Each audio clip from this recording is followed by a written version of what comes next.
आज 3 जुलाई 2024 साल बुधवार सकाल 8:25 আমি এখন দাঁড়িয়ে আছি আপার মামনিংয়ে খি হোমস্টেতে। আমরা গতকালই এখানে এসে পৌঁছেছি। ঘনঘোর বর্ষার মধ্যে অনেক কষ্টে অনেক ঘুরপথে আমাদের এখানে এসে পৌঁছতে হয়েছে। আমরা বরাবরই নর্থ বেঙ্গলের নতুন নতুন জায়গা আপনাদের সামনে তুলে ধরার চেষ্টা করি, এবারেও তার ব্যতিক্রম হয়নি। এই জায়গাটা এসেছি এটা একদম টোটালি অফবিট বলতে হবে। আমি অফবিট বলতে যা বলি সেটা আমি আপনাদের আগেও বলেছি যে যেখানে সার্ভিস গাড়ি পৌঁছয় না, যেখানে শেয়ার গাড়ি পাওয়া যায় না, আপনাদের গাড়ি রিজার্ভ করে যেতে বাধ্য হতে হয়, সেটাই আমার চোখে হচ্ছে অফবিট। আর সেটা সবার পক্ষে আসা সম্ভব হয় না, কারণ রিজার্ভ গাড়ি করে যদি একজন বা দুজন হয় তাদের পক্ষে সত্যি এটা এক্সপেন্সিভ হয়ে যায়। অর্থনৈতিক কারণে অনেক হয়তো সে অফবিট জায়গা আসতে পারে না, কিন্তু এই অফবিট জায়গাটা এমন একটা অফবিট জায়গার আপনি শেয়ার গাড়ি করে আসার পর মাত্র 8 কিলোমিটার রাস্তা আপনাকে রিজার্ভ গাড়িতে আসতে হবে অথবা হেঁটে আসতে হবে। যদি হেঁটে আসেন তেমন কষ্টসাধ্য নয়, যারা ইয়াং জেনারেশন তারা অনায়াসে এই আপার মামনিংয়ে আসতে পারেন একটু কষ্ট করে হেঁটে। আপার মামনিং নিয়ে এর আগে ইউটিউবে কোনো ভিডিও প্রকাশিত হয়নি, বলতে পারি এটাই আমাদের প্রথম ভিডিও ইউটিউবে খি হোমস্টে আপার মামনিংকে নিয়ে। চলুন 4-5টা আগে একবার ভালো করে ঘুরে দেখে নিই, তারপরে সবার শেষে আপনাদের দেখাবো এখানে কীভাবে আসবেন। এই আপার মামনিংয়ে মূল আকর্ষণই হলো এখানকার পাহাড়, এখানকার জঙ্গল, এখানকার পরিবেশ আর এই অনন্ত সুন্দর রূপ। এই যে মেঘের খেলা, এটা দেখার জন্য মনে হয় সারাদিন এক জায়গাতেই বসে থাকি। আর এখানকার একটা সর্বোপরি মূল আকর্ষণ হচ্ছে এই খি হোমস্টের মালিক শ্রীমতী মুখিয়ার এবং তার পরিবারের আন্তরিক ব্যবহার। সত্যি মনে হয় না যে ঘর ছেড়ে আমরা কোথাও বাইরে পড়ে আছি। আর দ্বিতীয় কথা হচ্ছে এখানকার আরও বড় একটা মূল আকর্ষণ রয়েছে, সেটা হচ্ছে দারেখোলা, তার ঝর্ণা। এই বর্ষায় এই ঝর্ণার যে ভয়ঙ্কর সুন্দর রূপ সত্যিই অপূর্ব। চলুন আপনাদের ঝর্ণাটাও দেখাবো, আর সবার শেষে বলে দেবো কীভাবে এখানে আসবেন, কীভাবে আসলে আপনাদের সুবিধে হবে, কীভাবে খরচা কম পড়বে। ঠিক আছে, চলুন আজকের ভিডিওটা শুরু করা যাক।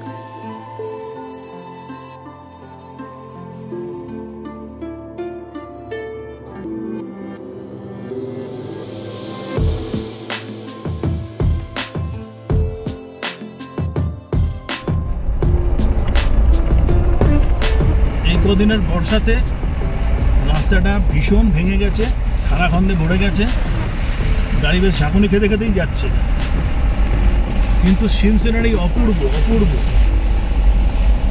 এই ধুপি আর ওক গাছের জঙ্গলের মধ্যে দিয়ে গাড়িটা যখন যাচ্ছে, চারদিকে কুয়াশা, আহা কি মনোরম, কি মনোরম, বলে বোঝানো যাবে না। দারুণ দারুণ দারুণ দারুণ দারুণ। আপনারা সিনিক বিউটি উপভোগ করতে থাকুন। কয়েকদিন টানা প্রবল বর্ষায় রাস্তা এরকম কয়েক জায়গায় ভেঙে গেছে। আজ সকাল থেকে মেঘ আর বৃষ্টি আমাদের সঙ্গ ছাড়ছে না। প্রায় 30 বছর আগে অর্থাৎ 1994-95 সালে দার্জিলিং এসেছিলাম হিলকার রোড ধরে বাসে করে। তারপরে দার্জিলিং বহুবার এসেছি, কিন্তু ওই হিলকার রোড দিয়ে বাসে করে আর কোনো দিন দার্জিলিং আসা হয়নি। এসছি হয়তো সার্ভিস গাড়িতে বা বাইকে করে। একটা ইচ্ছে ছিল এবারে যে হিলকার রোড দিয়ে বাসে করে দার্জিলিং পৌঁছবো, কিন্তু সেই ইচ্ছেটাও অপূর্ণই থেকে গেল। এটার সঙ্গে একটা নস্টালজিয়া জড়িত আছে, মনে হয় যেটা সুভাষ ঘিসিংয়ের সময় ছিল। এবারে ওদিকে মহানদীতে ধস নেমেছে, রাস্তা বন্ধ, ফলে রংটং তিন দাঁড়িয়ে গাড়ি কারসেং আসতে পারলো না। আবার কিছু দূর এগোবার পরে রোহিণীর আর দুধিয়ার যে ক্রসিংটা, সেখানে পৌঁছাবার পর পুলিশ ট্রাফিক জানিয়ে দিল রোহিণী রোডেও একটু আগে ধস নেমেছে। সুতরাং ওখানে ল্যান্ডস্লাইড থাকা রোহিণী রোড দিয়েও গাড়ি আসতে পারলো না। লাস্টে গাড়ি সেই মিরিক ঘুরে লেপচা জগৎ ঘুরে ঘুমে আমাদের ছেড়ে দিল। ধুপি গাছের আড়ালে মেঘেদের এই লুকোচুরি খেলা দেখতে একটু দাঁড়ালাম।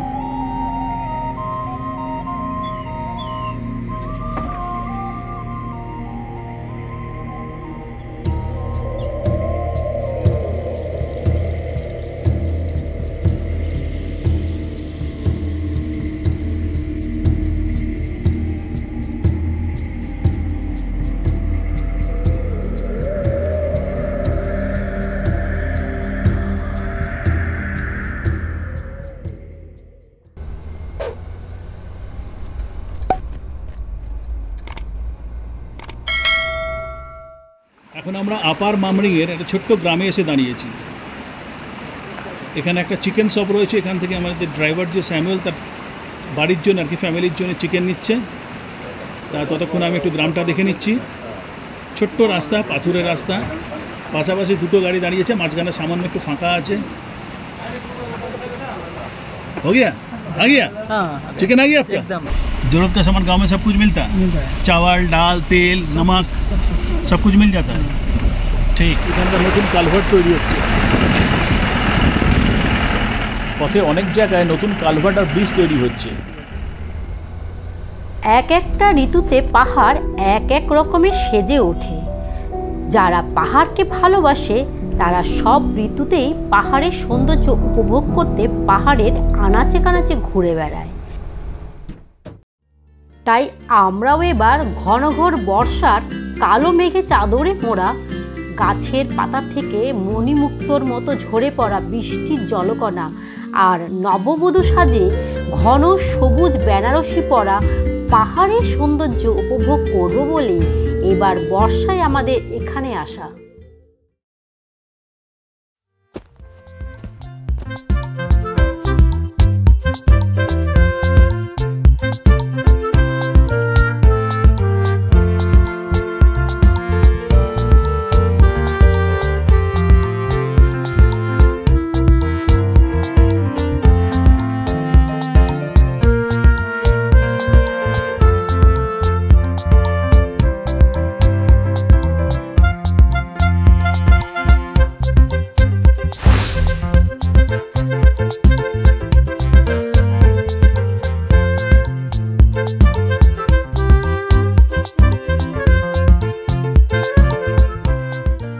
চলো আজকে আমি তোমাদের রুম টুরটা করে দিচ্ছি। এসো। কদিন টানা বৃষ্টিতে কারেন্টটা যাচ্ছে আর আসছে। রুমটা কিন্তু বেশ বড়। দেখো এখানে রয়েছে ডাবল বেডেড খাট, বালিশ তো রয়েছেই। দেখো ব্ল্যাঙ্কেটটা সুন্দরভাবে ভাঁজ করা আছে, একটা তোয়ালেটাও খুব সুন্দর ডেকোরেশন করেছে। আর এদিকে রয়েছে একটা সিঙ্গেল বেড। এখানে রয়েছে দুটো সোফা। এখানে একটা বড় উইন্ডো রয়েছে, দেখছি উইন্ডোতে কি দেখা যায়। আসো দেখি। বাহ, বাইরের ভিউটা খুব সুন্দর।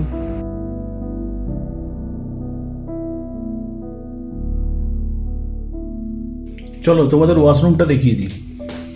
ঢুকেই বাদিকে রয়েছে একটা ওয়াশ বেসিন আর উপরে ছোট্ট একটা আয়না। আর এই মাথার উপরে রয়েছে একটা ইনস্ট্যান্ট গিজার, গরম জলের ব্যবস্থা রয়েছে।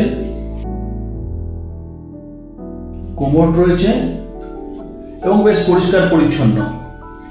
একটা বালতি এবং মগও রয়েছে।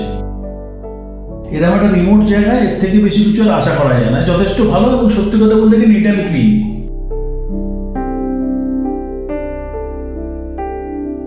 এবার আসো ব্যালকনি থেকে কি দেখা যাচ্ছে দেখছি।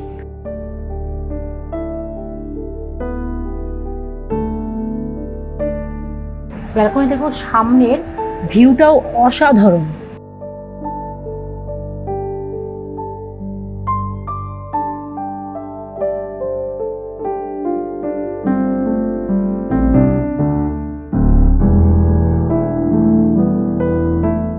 আমাদের রুম থেকে বেরিয়ে এই লবির বাঁ পাশে রয়েছে একটি কমন ব্যালকনি।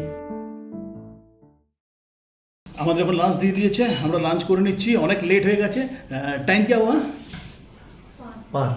হ্যাঁ, আমাদের পৌঁছতে এতটাই দেরি হয়ে গেল যে 5টার সময় আমরা লাঞ্চ করছি। मुखिया जी अब बताइए ना, लंच में क्या क्या है आइटम? लंच में है राइस हो गया। अच्छा, ये राइस हो गया। जी, ये आलू दम। ये आलू दम। ये क्या है? क्वास का लीफ। ये स्क्वाश का लीफ। अच्छा, इसमें भाभी जी मसाला क्या डाले आपने? इसमें है प्याज और लहसुन। प्याज लहसुन डाले। अच्छा अच्छा। और ये क्या है? ये बैगन का ये चटनी है। बैगन का चटनी। अच्छा अच्छा। अचार जैसे। ठीक है, फिर हम लोग लंच कर लेंगे। दाल। अच्छा अच्छा अच्छा अच्छा। हाँ, यहाँ भी मसूर का दाल। ये मसूर का दाल। जी ठीक। আর এখানে আছে স্যালাড, পেঁয়াজ, শসা, টমেটো মিশিয়ে লেবু আর পাঁপড়। বেগুনের চাটনি যেটা বললো, অ্যাকচুয়ালি সেটা হচ্ছে আমরা যে বেগুন ভর্তা খাই না, অনেকটা সেরকম। দেখুন বেগুনের সঙ্গে ওই কাঁচা পেঁয়াজ তো কেটে দেওয়া হয়েছে, তার সঙ্গে একটা টক টক ফ্লেভার আসছে, যেটা যেন খুব ভালো লাগছে। सिमिलर অনেকটা বেগুন ভর্তার মতো। বেগুন का जो अचार आपने बोला ना, बेगन भरता का टाइप है। भरता ही है ना? अच्छा, भरता ही है। কুয়াশের শাকটাও কিন্তু খুব সুন্দর বানিয়েছে। এখন তো কুয়াশা, মেঘ, বর্ষার মেঘে ঢাকা, কিচ্ছু দেখা যাচ্ছে না। লাঞ্চ করে একটু আশেপাশে ঘুরে দেখব ভেবেছিলাম, কিন্তু সেই উপায় তো নেই, ঝিরিঝিরি বৃষ্টি পড়ছে। তাই অগত্যা একটু বারান্দায় হাঁটাহাঁটি করছি। আর এই গোধূলি বেলায় পাহাড়ের রূপমাধুরী দু নয়ন ভরে উপভোগ করছি। চলুন আপনাদের কি হোমস্টের রুমগুলো যেগুলো আছে সেগুলো একটু আপনাদের ঘুরিয়ে ঘুরিয়ে দেখাই। রুমগুলো হোমস্টেতে ঢুকেই ডান দিকে রুমটা প্রথমে ঢুকি। রুমে ঢুকেই রয়েছে একটা ডাবল বেড খাট, এখানে 3 জন শুতে পারবে। সুন্দর একটা উইন্ডো রয়েছে, এদিকে একটা সিঙ্গেল বেড খাট, এখানেও একজন শুতে পারবে। আর এই পাশে রয়েছে ওয়াশরুম, অনেকখানি স্পেসিয়াস রুম। চলো এবার হোমস্টেতে ঢোকার পর বাঁদিকের প্রথম রুমটাতে আমরা দেখি কি আছে। এখানেও একটা বেড রয়েছে, এখানেও 3 জন অনায়াসে শুতে পারবে। এদিকে একটা উইন্ডো রয়েছে, উইন্ডো সরালেই বাইরের সুন্দর ভিউ পাওয়া যাবে। আর এপাশে রয়েছে একটা ব্যালকনি, ব্যালকনি দিয়ে বেরোলেও সামনের ভ্যালির বিস্তারিত একটা ভিউ পাওয়া যাবে। এই হচ্ছে ব্যালকনি। হোমস্টের তৃতীয় রুমটা আমরা দেখিনি, এটা হোমস্টের বাঁদিকে। এই রুমেও রয়েছে একটা ডাবল বেড খাট আর একটা সিঙ্গেল বেড, এখানেও 3 জন অনায়াসে শুতে পারবে। এখানে সমস্ত ব্ল্যাঙ্কেট জমা করে রাখা রয়েছে, সমস্ত পিলো জমা করে রাখা রয়েছে। আর এই দিকে ঘুরলে রয়েছে একটা ওয়াশ বেসিন, একটা মিরর, আর এইখানে রয়েছে একটা ওয়াশরুম, যথেষ্ট বড় ওয়াশরুম। আমি তোমাদেরকে একটা ওয়াশরুমই দেখিয়ে দিচ্ছি। প্রতিটা রুমের সাথেই সিমিলার ওয়াশরুম রয়েছে, তাতে একটা ইনস্ট্যান্ট গিজার, একটা শাওয়ার, একটা কোমোড, এবং পরিষ্কার পরিচ্ছন্ন, নিট অ্যান্ড ক্লিন। এবং প্রতিটা রুমই স্পেসিয়াস, যথেষ্ট জায়গা রয়েছে। চলো এই রুমের সঙ্গে একটা অ্যাটাচ ব্যালকনি রয়েছে, সেই ব্যালকনিটা দেখিয়ে দিই। ব্যালকনিতে আসলেই সেই আগের মতোই ভ্যালির একটা ভিউ পাওয়া যাবে এখান থেকে। এনাদের একটা ডরমেটারি আছে, সেটাও দেখিয়ে দিই। এই হচ্ছে ডরমেটারি, এখানে 1, 2, 3, 4টে বেড আছে। 4টে বেজে মোটামুটি ধরুন 8 করে শুতে পারবে। সবকটি রুমেই একাধিক প্লাগ পয়েন্ট রয়েছে, বিশাল বড় রুম। আর এই হচ্ছে রুমের সঙ্গে অ্যাটাচ ওয়াশরুম, সেম একটা washroom, wash basin, mirror, instant geyser, shower, commode সবই আছে। তবে এই ওয়াশরুমটা আগের ওয়াশরুমগুলোর থেকে একটু ছোট। এই ডরমেটারিতে রয়েছে 2টো বড় বড় উইন্ডো, যদিও উইন্ডো দিয়েও তেমন কিছু ভিউ পাওয়া যাবে না। পরিষ্কার পরিচ্ছন্ন, কোনো রুমেই এখন বেডশিট লাগানো নেই বিছানাগুলোতে, কারণ মনসুন, বৃষ্টি হচ্ছে। গেস্ট আসলেই সব ঘরগুলোকে সুন্দর করে সাজিয়ে দেওয়া হয়। প্রতিটা বেডের মাঝেই রয়েছে একটা করে এরকম টেবিল জিনিসপত্র রাখার জন্যে। এয়ারটেল এবং জিও নেটওয়ার্ক এখানে বেশ ভালোই পাওয়া যায়।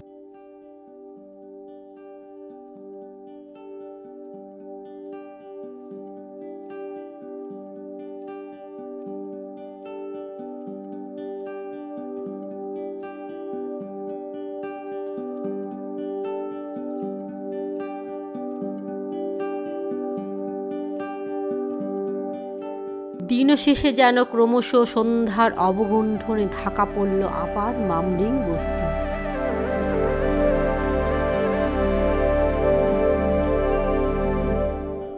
সন্ধ্যাবেলা চা দিয়ে গেল। ঘরের লাইটটা বড় কম, কারণ ইলেকট্রিসিটি নাই। গত কদিনের বৃষ্টিতে ইলেকট্রিসিটি আসছে আর যাচ্ছে। এদের যে এমার্জেন্সি লাইট আছে সেটার মাধ্যমে জ্বলছে এখন, সেই জন্য ঘরের লাইটটা এখন খুবই কম। আজকে বিকালে কি দিয়েছে দেখছি আমি, হ্যাঁ খুলে। ওয়াও, মোমো! আমি খুব ভালোবাসি মোমো। এই খেয়ে বলছি মোমোটা কেমন। চলুন আপনাদের সঙ্গে আলাপ করে দিই হোমস্টের মালিক এবং মালকিনের সঙ্গে। अच्छा बोलिए तो मेरा बना हुआ मोमो कैसा टेस्टी लगा आपको? बहुत बहुत बहुत बहुत टेस्टी है ना? बहुत। अच्छा भाभी आपने टेस्ट किया मोमो कैसा है मेरा? जी एकदम बढ़िया एकदम अच्छा बना हुआ है। टेस्ट আজকে সত্যি আমরা খুব ব্যাড লাক যে এখানে রাত্রিবেলায় আমাদের কোনো লাইট নেই। দেখো দিদি এই ইমার্জেন্সি লাইটে রান্না করছে আজকে আমাদের জন্য, ডিনার করছে। জিজ্ঞেস করছি দিদি কি রান্না করছে। क्या बनाइया? ये बन रहा है करेला का चिप्स। करेला का चिप्स और बना है इधर में ये है पनीर। और रोटी तो रोटी के लिए प्रिपरेशन हो रहा है। और इधर में है ये भिंडी का सब्जी और भी कुछ है। तो बहुत सारे।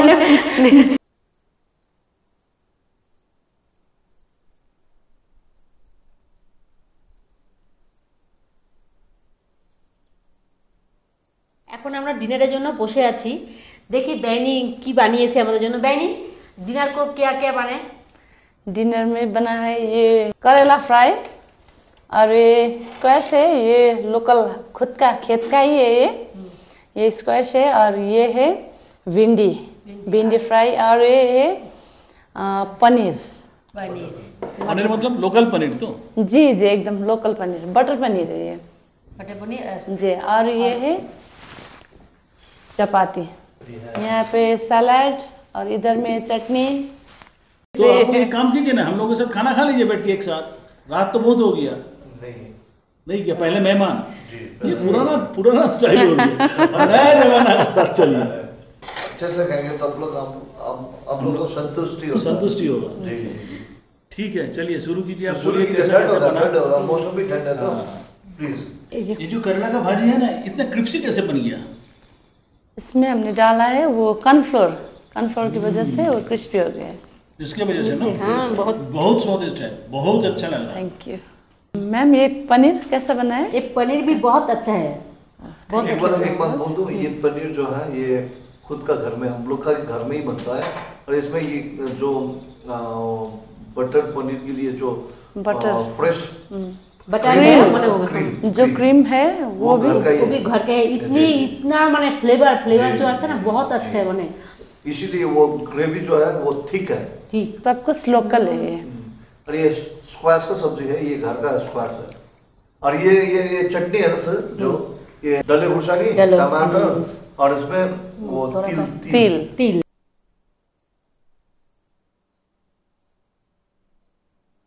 এখন 10:30 বাজে। চলো আজকের মতন গুড নাইট, দেখা হচ্ছে কালকে আবার। Good night.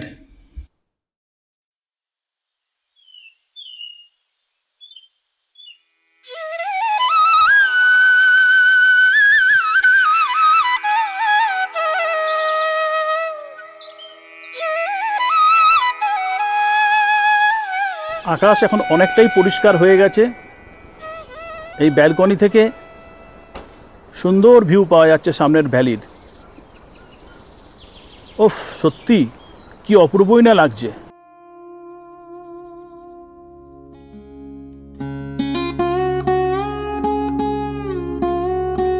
এখানে এখন যেন পাহাড় আর মেঘের লুকোচুরি খেলা চলছে। মেঘ বলে তোকে ছুঁই, পাহাড় বলে আয় দেখি ধর আমাকে। চলো এখন আমরা দারেখোলা ফলস দেখে আসি।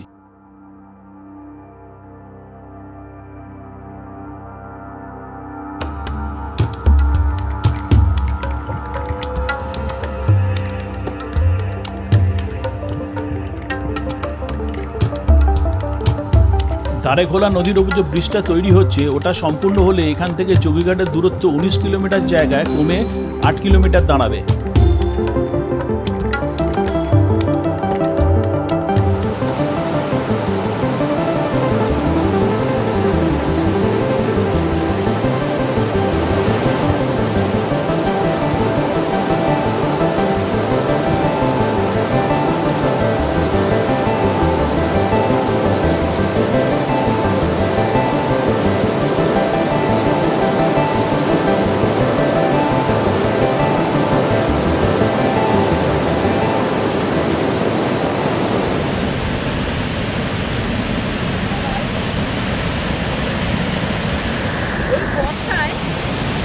ঝর্ণাটা এত সুন্দর রূপ নিয়েছে, মানে দেখে আমরা সত্যি মুগ্ধ হয়ে গেলাম।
পিছনে দেখতে পাচ্ছ একটা দারুণ সুন্দর ঝর্ণা, ঝরঝর করে ঝরে নেমে যাচ্ছে। তোমরা যারা আপার মানবিং আসবে ধারেখোলা ফলস অবশ্যই দেখবে, অদ্ভুত অদ্ভুত সুন্দর। এখন আমি পাহাড়ের আরও উপর দিকে যাচ্ছি আরও ভালো করে এই ঝর্ণার ছবিটা তোলার জন্য। ভিডিওটা অনেক লম্বা হয়ে যাওয়ায় আমি পরের এপিসোডে আপনাদের বাকি অংশ দেখাবো। সাথে থাকবে যাওয়া আসা খাওয়া থাকার সমস্ত ইনফরমেশান। ধন্যবাদ, আপনারা সবাই ভালো থাকবেন।